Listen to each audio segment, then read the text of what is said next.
வணக்கம். நடிகர் விஜய் தமிழக வெற்றி கழகத்தை கடந்த ஆண்டு தொடங்கினாரு. அவர் தொடங்கின பிறகு 2 இடைத்தேர்தல் வந்துச்சு. விக்கிரவாண்டி இடைத்தேர்தல் ஒண்ணு, அப்புறம் ஈரோடு கிழக்கு இடைத்தேர்தல் ஒண்ணு. 2 இடைத்தேர்தலையும் விஜய் போட்டி போடல. கட்சி தொடங்கி இடைத்தேர்தலில் போட்டி போடல அப்படிங்கிறது விமர்சனமா வைக்கப்பட்டுச்சு. ஆனா கட்சியே தொடங்காம நான் இடைத்தேர்தலில் போட்டி போட போறேன் அப்படின்னு ஒருத்தர் கிளம்பினார். அது யாருன்னா நடிகர் விஷால். 2017ல ஆர்கே நகர் இடைத்தேர்தலாம் போட்டி போட போறேன் அப்படின்னு கிளம்பினாரு. திடீர்னு போய் வேட்புமனு தாக்கல் பண்ணாரு. வேட்புமனு தாக்கல் பண்ணது தள்ளுபடி செய்யப்பட்டுச்சு. ஒழுங்கா பூர்த்தி பண்ணல அப்படின்னு தள்ளுபடி பண்ணிட்டாங்க. தள்ளுபடி செய்யப்பட்ட பிறகு படத்துல போய் வசனம் பேசுற மாதிரி போய் அதிகாரிகள்கிட்ட பேசினாரு. தள்ளுபடி செஞ்சா செஞ்சதுதான். அது பிரதமரோ முதலமைச்சரோ யாரோட வேட்புமனு தள்ளுபடி செஞ்சாலும் செஞ்சதுதான். மறு வாய்ப்புக்கு வழி இல்லை. ஆனா இவர் தள்ளுபடி செய்யப்பட்ட பிறகு அதிகாரிகள்கிட்ட போய் சமாதானம் பேசினாரு.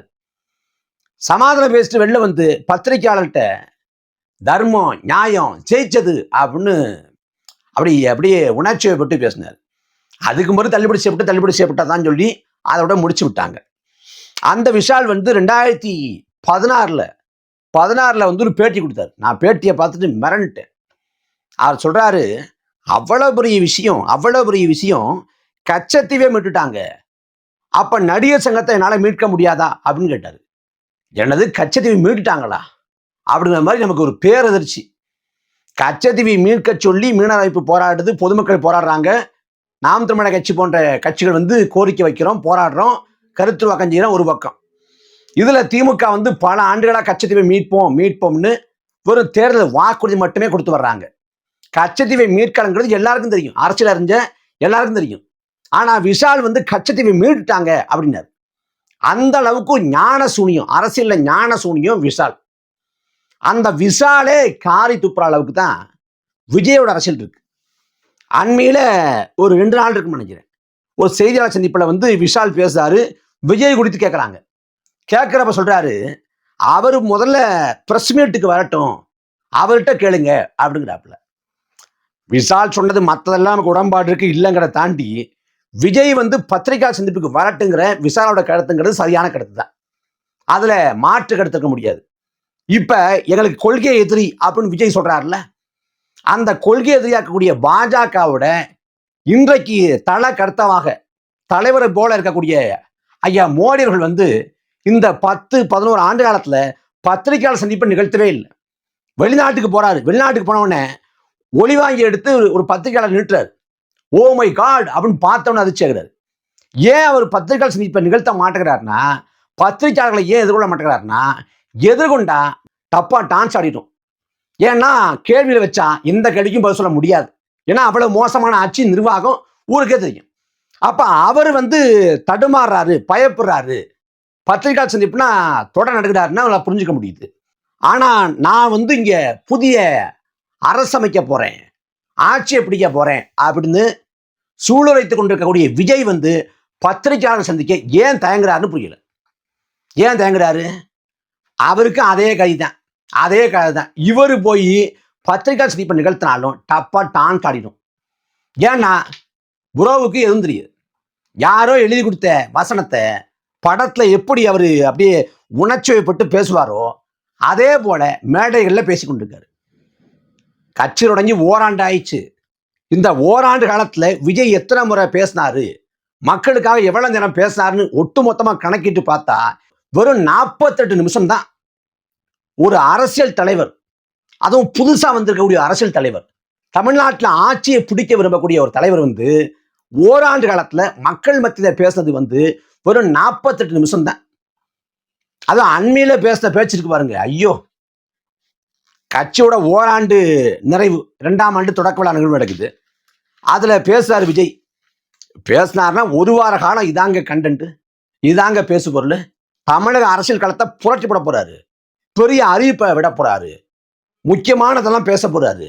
அவ்வளவுதான். திமுக அதிமுக எல்லா கட்சியும், காங்கிரஸ் பாஜக எல்லா கட்சியும் தொடஞ்சாங்க. விஜய் நோக்கி தான் தமிழ்நாட்டு அரசியல் களமே இன்னைக்கு இருக்க போகுது. அப்படிப்பட்ட பேச்சை பேச போறாரு எதிர்பார்த்த வேளையில வெறும் 13 நிமிஷம் பேசினார். அந்த 13 நிமிஷத்துல எந்த காரமும் இல்லை, எந்த வீரியமும் இல்லை, ஒண்ணுமே இல்லை. அதுல அந்த 13 நிமிஷத்துல எழுதி கொடுத்ததை அப்படியே பார்த்து படிக்கிறார். இப்ப ஸ்டாலின் மேல குற்றச்சாட்டு உண்டு, குற்றச்சாட்டா வைக்கிறோம் நம்ம. மக்கள் பிரச்சனைகளை மனசுல வைக்காம துண்டுச்சிட்டை பார்த்து பேசுறாரு, துண்டுச்சிட்டை பார்த்து பேசுறாரு அப்படின்னு. ஸ்டாலின் வந்து மக்கள் பிரச்சனைகளை மனசுல வைக்காம துண்டுச்சிட்டை பார்த்து பேசுறாரு. ஆனா ஸ்டாலின்கிட்ட அதுல வந்து ஒரு நேர்த்தி இருக்கும். என்ன நேர்த்தினா, அப்படியே பேசிட்டு இருப்பாரு, துண்டுச்சிட்டை பார்ப்பாரு, பார்த்துட்டு அப்படியே அந்த வேகம் தடைபடாம அதே வேகத்துல பேசுவார். ஆனா விஜயை பொறுத்த வரைக்கும் அவர் துண்டுச்சிட்டுல A4 பேப்பர் அதை பார்த்து 10 நொடி பார்க்குறாரு. என்ன எழுதிருக்காங்கன்னு புரியல. இல்லை, இந்த பேப்பரை மாற்றி மாற்றி வச்சுட்டாங்க போல இருக்கு. என்னடா எழுதி வச்சிருக்கீங்க அப்புறம் செஞ்சீங்களா ஒன்றும் புரியலடாங்கிற மாதிரி 10 நொடி பார்க்குறாரு. பார்த்துட்டு அப்படியே முழிக்கிறார். அப்போ ஒரு மேடையில் தாளில் எழுதி கொடுத்து பேச சொன்னா அதையே பேசாம விஜய் தடுமாறுறாரு, திணறாரு அப்படின்னா, அப்படிப்பட்டவரை பத்திரிகையாளர் முடி நிற்க வச்சா அவன் கேள்வியா போடுவான், தொலைச்சு எடுத்துருவான். அப்ப அந்த கேள்வி எதிர்கொண்டு அந்த நொடி பொழுதுல பதில் சொல்லணும். நீங்க எம்ஜிஆர் ஆட்சியை தருவன்னு சொல்றீங்க. எம்ஜிஆர் ஆட்சியில வந்து ஊழல் குற்றச்சாட்டு இருக்கே. பல்கேரியால வந்து கப்பல் இறக்குமதி பண்ணதுல வந்து ஊழல் பண்ணிருக்காரு எம்ஜிஆர். அதே போல எரிசாராய ஊழல் குற்றச்சாட்டு இருக்கு. அப்ப அந்த எம்ஜிஆர் எப்படி நீங்க முன்னுதாரணமா காட்டுறீங்க அப்படின்னு கேட்கலாம்.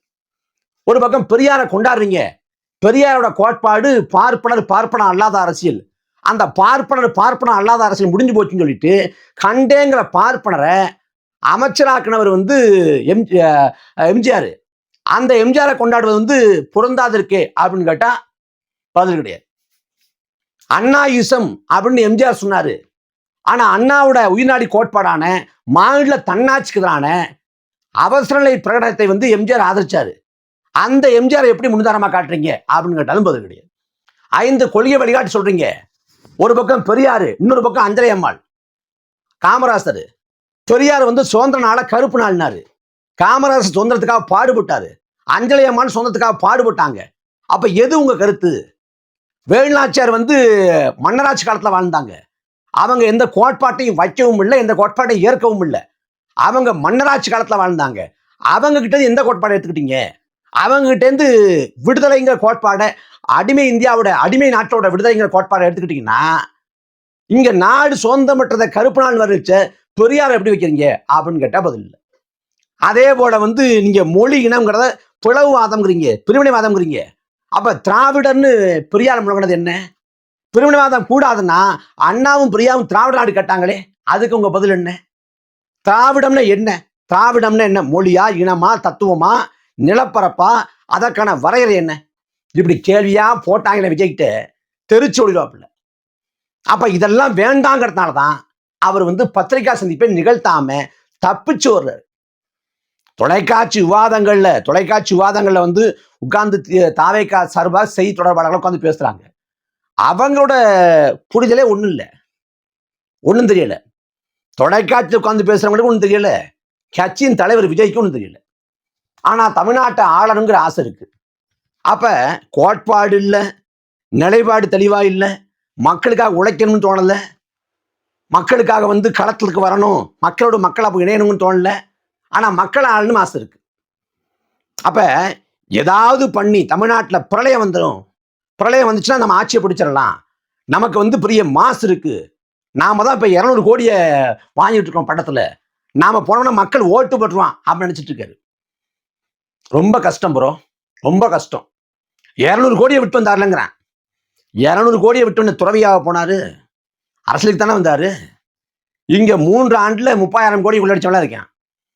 அதனால பத்திரிகையாளர் சந்திப்பை நிகழ்த்தினார்னா ரொம்ப கஷ்டமாயிரும். யாருக்கு? விஜய்க்கு. இப்ப ஊடகங்கள் வந்து விஜய் என்ன பண்ணாலும் செய்தியா மாத்துது, விவாதமா எடுக்குது. தொலைக்காட்சியில விஜயோட அரசியல் நகர்வு என்னவா இருக்கும், என்ன முடிவு எடுக்க போறாரு, கூட்டணி என்னவா செய்ய போறாரு, பிரசாந்த் கிஷோரை கூட வச்சிருக்காரு, அந்த பக்கம் ஆதவர்ஜனா கூட வச்சிருக்காரு, அப்புறம் வந்து ஜான் அரவிசாமி என்ன செய்ய போறாரு, இப்படி எல்லாம் வாத பிரதிவாதங்கள் போய்கிட்டு இருக்கு தொலைக்காட்சிகள்ல. விஜய் வந்து பெரிய பிம்பமா கட்டி அமைக்கிறான். ஒரே ஒரு செய்தியாளர் சந்திப்பை விஜய் நிகழ்த்தினால் எல்லா பிம்பமும் நொறுங்கி போகும். ஏன்னா ரஜினிகாந்தை வந்து பெரிய பிம்பமா கட்டமைச்சாங்க அரசியலுக்கு வர்றப்ப, அரசியல்ல பெருசா சாதிக்க போறாரு அப்படின்னு. ஆனா ரஜினிகாந்த் ஒரே ஒரு பிரஸ் மீட் தான், பத்திரிகா சந்திப்பு தான். நீங்க போராட்டம்னு போனா நாடு சுடுகாடா மாடுன்னு ரஜினிகாந்தோட பிம்பம் உடைஞ்சு போச்சு. அத்தோடு அந்த சமயத்தில் வந்த காலா படம் படுதோல்வி.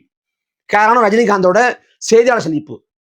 அதே போல எங்கேயோ போயிட்டு வர்ற ரஜினிகாந்த் வந்த உடனே வானூர்தி நிலையத்தில் எடுத்து 7 தமிழர் விடுதலை குறித்து உங்க கருத்து என்ன அப்படின்னு கேட்குறாங்க. 7 தமிழர் விடுதலைன்னு எல்லாருக்கும் பேரைவாளன், சாந்தன், முருகன், ராபர்ட் பயாஸ், ஜெயக்குமார், ரவிச்சந்திரன், நளினி 7 பேரும் எல்லாருக்கும் தெரியும். ஆனா இவருக்கு 7 பேர்னு எந்த 7 பேருன்ட்டாரு. அது சமூக ஊடகங்கள்ல பத்து எரியுது, முடிஞ்சு போச்சு. அதனால பத்திரிகையாளர் சந்திப்பை நிகழ்த்தாத வரை விஜய்க்கு நல்லது. ஒருவேளை இந்த சர்க்கார் படத்துல பிரஸ் மீட் கொடுத்தது போல, நல்சல் படத்துல கொடுத்தது போல, கத்தி படத்துல கொடுத்தது போல நிஜத்துல கொடுப்பார், ஆனா கொடுக்க மாட்டார். ஏன்னா அங்க ஒளிவாங்கி நீட்டிட்டு பேசாம நிற்பான், இவர் பாட்டுக்கு பேசுவார். ஆனா நிஜத்துல பல கேள்விகளை போடுவான், இப்படின்னு போடுவான், அப்படின்னு போடுவான். அதுல மாட்டினாரு, சிதைஞ்சிடுவார். அது இல்லாம இன்னைக்கு திராவிட ஊடக லாபி விஜயை எப்படா சிதைக்கலாம்னு காத்துக்கிட்டு இருக்கு. தப்பி தவறி பத்திரிகை சந்திப்புன்னு வந்தாருன்னா சிதைச்சு முடிச்சிருவாங்க. அதனால கடைசி வரைக்கும் ப்ரோ பத்திரிகையாளர் சந்திப்புக்கு வரமாட்டாங்கிறதான் யதார்த்தம்.